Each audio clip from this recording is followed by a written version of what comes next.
Tapos ito naman mga kaparm, harvesting ko itong sitaw. Yan po ang sitaw. Dito po yan sa mga garden ko. Ayan, garden namin. Ako palang taga-tanim.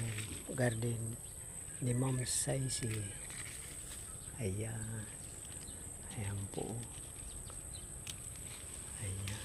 Dami na naman po kasing bunga. Ayan. Marami ko na dito mga kaparming nakuha. Kaya kumbaga sa ano na to. Pero may kapalit naman po ako nito. Ano na yun.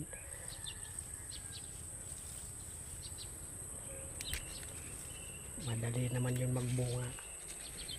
Ayan mga kaparming. Ayan. Yan po ang pagkukunan ko na sitaw.